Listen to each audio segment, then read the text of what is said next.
Welcome to the next video lecture of Electronic Devices KEC 301. Unit we were discussing was Unit 2. So the same unit will be continued with this video.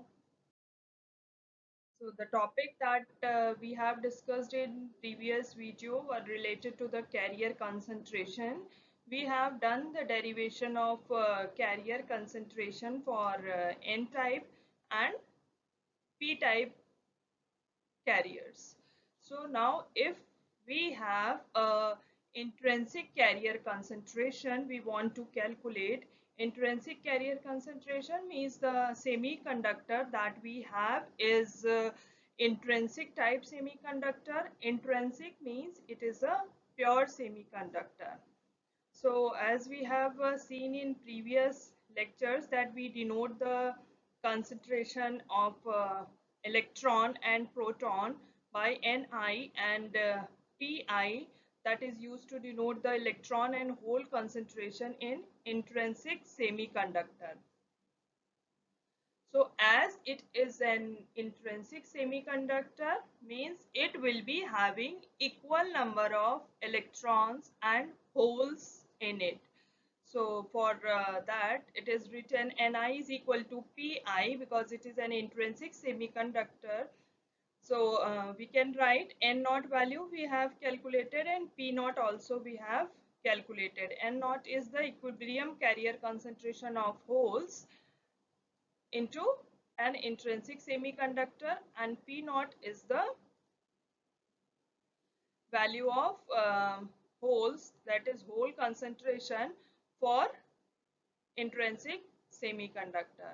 So N naught will be equal to Ni, that is intrinsic carrier concentration of electrons, will be equal to Nc exponential minus Ec minus EFi by kT. Derivation of this expression we have seen in previous lectures. So similarly P naught we had written there as Nv exponential minus EFi minus EV by kT. So as being intrinsic semiconductor, N naught is equal to P naught. So if we want to take the product of N naught and P naught, so both are equal, so it is being represented as Ni square. So Ni square, so these two expressions will be multiplied. If I say this is equation 1 and this is equation 2, then we will be multiplying both the equations. So we get the multiplication Nc multiplied by Nv, and these two exponential terms will get multiplied from the equation number 1 and 2. So Ni square comes out to be NcNv exponential minus Ec minus Ev by kT, and this will be equal to NcNv exponential minus Eg by kT. What is this? Eg is the energy band gap. So this term Ec minus Ev, that is the energy difference between the conduction band and valence band energy level, is now represented as energy Eg. So this represents the Ni square value for an intrinsic semiconductor. So silicon, these are the values at 300 degree Kelvin for silicon, germanium arsenide and germanium. Nc, that is per centimeter cube, Nv per centimeter cube, then we have the ratio of effective mass of electron to m naught, then effective mass of holes to m naught. So if I see that then value of Nc is maximum for the silicon and it is minimum for gallium arsenide. So Ni, that intrinsic concentration, that formula we have seen, that is intrinsic concentration. If we want to calculate, then for silicon we have this value 1.5 into 10 raised to the power 10 per centimeter cube, and for gallium arsenide it will be 1.8 into 10 raised to the power 6 per centimeter cube. Ni is equal to 2.4 into 10 raised to the power 13 per centimeter cube. Nc and Nv and Ni are the constant for a given semiconductor material at a given temperature. These value does not change if we have fixed the temperature of operation. So, plotting of Ni for silicon, germanium arsenide and germanium as a function of temperature. So, what we have seen that these values are constant if we have a fixed temperature, but this will vary if the temperature is varying. So, in the graph we can see that on x-axis we have intrinsic carrier density, that is Ni per centimeter cube, and if we relate it with mathematical expression, then we have done the derivation of this expression, that is Nc 2 multiplied by 2 pi mn star kt by h square raised to the power 3 by 2. In Nv also we can see temperature has a power of 3 by 2. If we get Ni square, then we get temperature term as Nc Nv exponential minus Eg by Kt. So all these are dependent upon the temperature. So the plotting, in the plotting of these same expression, we can see if we have plotted it for the silicon, germanium and germanium gallium arsenide, then for all the three materials the intrinsic carrier density is decreasing with the increasing temperature. So the value of Ni for these semiconductor may easily vary over several order of magnitude as the temperature changes over a reasonable range. So here we can see the temperature starting from 0.5 and reaching to 3.5 for gallium arsenide, but the carrier concentration is decreasing from around almost 10 raised to the power 18 to 10 raised to the power 6. So this is the representation that how we can identify the variation of values of Nc, Nv and intrinsic concentration for as variation with the temperature. Then we need to find the Fermi level position of intrinsic semiconductor. As we know that for an completely intrinsic semiconductor, the Fermi level lies in the middle of the conduction band and the valence band. So using the same previous expression that we have done the derivation N naught, N naught and P naught, so we can calculate the Fermi level position since the electron and hole concentrations are equal for intrinsic semiconductor. So it is written as equal N naught is equal to this value equal to P naught, that is hole concentration, equal to this. So when we compare these two expression and simplify it, we get this minus EC minus E plus EFI, that is energy level of Fermi, intrinsic Fermi level, plus EFI minus EV is the valence band energy level, is equal to KT ln NV by NC. So we get EFI value as, from here there are plus EFI and plus EFI, so this becomes 2 EFI. Simplifying this, we get EFI as 1 by 2 EC plus EV plus half KT ln NV by NC. So this term EC minus EV and 1 by 2, so EFI can also be written as E mid gap plus 3 by 4 KT ln MP star by Mn star. So if we take this to the left hand side, then it will become EFI minus E mid gap is equal to 3 by 4 KT ln MP star by Mn star.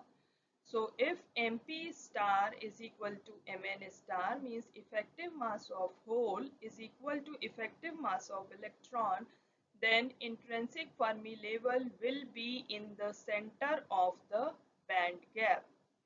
If MP star is greater than Mn star, means the effective mass of the hole is greater than the effective mass of the electron, the intrinsic Fermi level will be slightly above the center.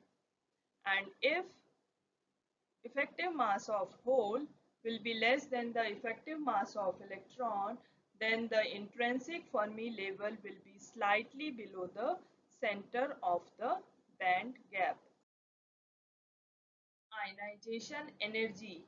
We can calculate the approximate distance of the donor electron from the donor impurity and also the approximate energy required to elevate the donor electron into the conduction band. This energy is referred to as the ionization energy. So to get an expression for ionization energy, we will use the Bohr model of atom for the calculation. The permittivity of semiconductor material instead of permittivity of free space will be used, and the effective mass of the electrons will be used. For the Coulomb force of attraction being equal to the centripetal force of orbiting electron, we can write E square upon 4 pi epsilon Rn square is equal to m star V square upon Rn. E is the charge on an electron. So assuming that angular momentum is quantized, that is m star Vrn is equal to nh cut.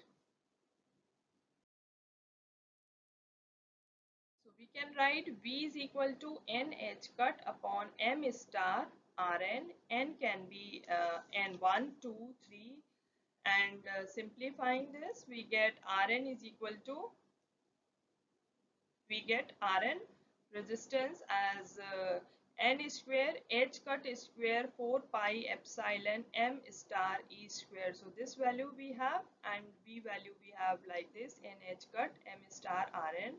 So Bohr radius is given as a naught 4 pi epsilon naught h cut square upon m naught e square, and this value comes out to be 0.053 nanometers. So then we can get this as Rn upon A naught is equal to n square epsilon r m naught upon m star.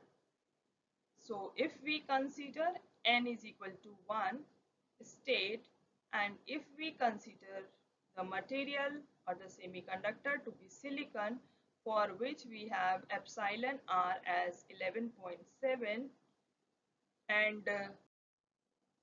and ratio of effective mass of electron to the m naught is 0.26, then we will have R1 upon A naught is equal to 45. So R1 comes out to be 2.39 nanometers. So for silicon we have value of A as 0.543. So the value of V is equal to E square upon 4 pi epsilon n cut h cut square. The kinetic energy is half mv square. M star is the effective mass of the carrier, that is here for this we have electron, is equal to m star e raised to the power 4 2 nh cut square multiplied by 4 pi epsilon square. The potential energy is V is equal to minus E square 4 pi epsilon Rn is equal to minus m square e raised to the power 4 nh cut square 4 pi epsilon square. So the total energy we can write as the kinetic energy and the potential energy. So summing up these two values of kinetic energy and potential energy, we get minus m star e raised to the power 4 2 nh cut square 4 pi epsilon square. So the lowest energy state of the hydrogen atom is E is equal to minus 13.6 electron volts. For silicon, the lowest energy is E is equal to 2.58 milli electron volts. Eg is equal to 1.12 electron volt at T is equal to 300 Kelvin. So impurity, if we have donor type of impurity, that is phosphorus or arsenic, then for Si its value will be 0.045 electron volts. For germanium we have 0.012 electron volts. Similarly, if we have added acceptor type impurity, then these values will be for boron and aluminium. Till now, we have studied about the distribution of charge carrier, that is charge carrier concentration for an intrinsic semiconductor. Now we will see that what is the equilibrium distribution of electrons and holes, that means the distribution of charge carrier for an extrinsic semiconductor. What is an extrinsic semiconductor? If we add some impurity atom to an intrinsic semiconductor to improve its conductivity, it becomes a extrinsic semiconductor. It could be a N-type extrinsic semiconductor and a P-type extrinsic semiconductor. So adding a donor or acceptor impurity atom to a semiconductor will change the distribution of electrons and holes in the material. Since the Fermi energy is related to the distribution function, the Fermi energy will change as the dopant atoms are added. In general, when EF is greater than the mid-gap energy, the density of electrons is larger than that of the holes and semiconductor is of N-type. So the figure is showing the density of state functions, Fermi-Dirac probability functions, and the area representing the electron concentration and hole concentration for the case when EF, that is Fermi energy level, is above the intrinsic Fermi level. So here we can see the GCE value is increasing, and from here the value of probability of finding an electron is decreasing.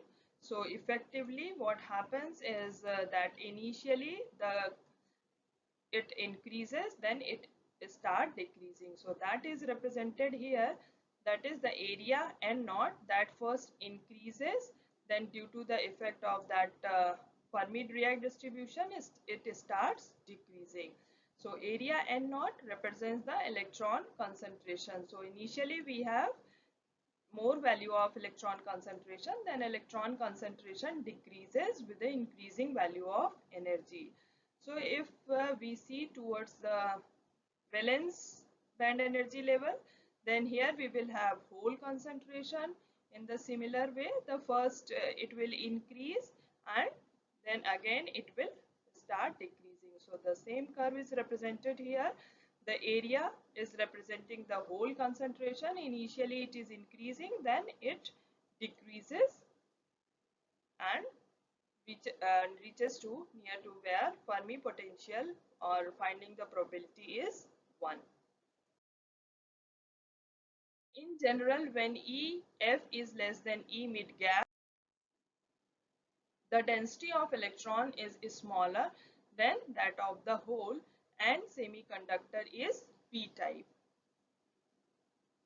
So these two expressions we have, N naught is equal to Nc exponential minus Ec minus Ef upon Kt. P naught is equal to Nv exponential minus Ef minus Ev by Kt. So the above are the general equations for N naught and P naught in terms of Fermi energy. The value of N naught and P naught will change with the Fermi energy level, that is Ef. So this diagram is representing the density of state functions, Fermi-Dirac probability function, and area representing electron and hole concentration for the case when EF is below the intrinsic Fermi energy level. We can derive another form of equation from the thermal equilibrium concentration of electrons and holes by writing N naught as this, and we can replace this as EC minus EFI plus EF minus EFI, means by adding EFI and subtracting EFI. So N naught will be Ni exponential EF minus EFI by KT. T naught we have this expression, so rewriting this expression as NV is equal to exponential minus EFI minus EV plus EFI, that is Fermi energy level for intrinsic semiconductor, and EF, that is Fermi energy level. So P naught comes out to be Ni exponential EFI minus EF by KT is equal to Ni exponential minus EF minus EFI by KT. So if we take the product of N naught and P naught, so this expression we get that we have already calculated. So the product of N naught and P naught is always a constant for a given semiconductor material at a given temperature. It is one of the fundamental principles of the semiconductor in the thermal equilibrium. It is important to keep in mind that the above equation is derived using the Boltzmann approximation. The Boltzmann approximation, we have discussed that it exists for a particular value of 3 kT. So we can think of intrinsic concentration Ni simply as a parameter of the semiconductor material. So next we have degenerate and non-degenerate semiconductors. So when we are discussing about the donor and acceptors, the concentration of dopants atom is assumed to be small compared to the density of host atom. Means if we have an intrinsic material and we have added an impurity to it, then we have considered in our previous analysis that the concentration of the dopant atom will always be very small as compared to the concentration of density of the host atom. So impurities introduce discrete non-interacting donor and acceptor energy states in an N-type and P-type semiconductor respectively. So these type of semiconductor are referred as non-degenerate semiconductor. So this diagram is representing a non-degenerate semiconductor. On x-axis there is electron density, and on y it is represented as valence band energy, donor energy level, and conduction band energy level. This is for N-type material, and this second one is for the P-type material. How we can identify it? With the levels that are introduced. Donor is introduced if we have added an pentavalent impurity, and an acceptor level is introduced if we add a trivalent impurity. So adding a pentavalent impurity, we get an N-type material. So this is non-degenerate N-type material band diagram, and this is the band diagram of non-degenerate P-type material. So this is non-degenerate semiconductor. So what is an degenerate semiconductor? So as the impurity concentration is increased, the distance between the impurity atom decreases, and the electron from impurity atom will begin to interact.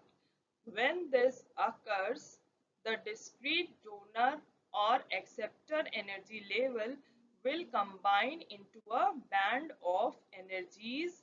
As the impurity concentration is further increased, the band of donor or acceptor states widens and overlaps with the conduction band bottom or the valence band top. So when the concentration of electron in the conduction band exceeds the density of states Nc, the Fermi energy lies within the conduction band, and this type of semiconductor is called a degenerate n-type semiconductor. When the concentration of holes exceeds the density of states Nv, the Fermi energy lies in the valence band. This type of semiconductor is called as degenerate p-type semiconductor. So this diagram is representing a simplified energy band diagram of degenerately doped semiconductor. The diagram 1 is for n-type degenerately doped semiconductor and B is for the p-type degenerately doped semiconductor. In the diagram 1a, we can see that from bottom to top, if we move, the energy is increasing. So EV is the valence band energy. Then in degenerate semiconductor, we have an area in which the bands are that filled with the electrons. Similarly, for the p-type, we have some overlapping area in which the Fermi level is overlapping with the valence band energy level, and in this the Fermi level is overlapping the conduction band energy level. So this is the difference between a non-degenerate and a degenerate material. In non-degenerate material, for n-type semiconductor, we have donut type of energy level lying below the conduction band, and non-degenerate p-type material have a Fermi level that is above the energy level of the valence band. But in degenerate type of material, for n-type, the Fermi level lies within the conduction band, and for a p-type semiconductor, the Fermi level is lying within the energy level of valence band. So by making the change in the doping, we can make a non-degenerate semiconductor to a degenerate semiconductor, and both non-degenerate and degenerate semiconductor are extrinsic type of semiconductor, because in non-degenerate and degenerate, in both the cases we have added some external impurity to the pure semiconductor.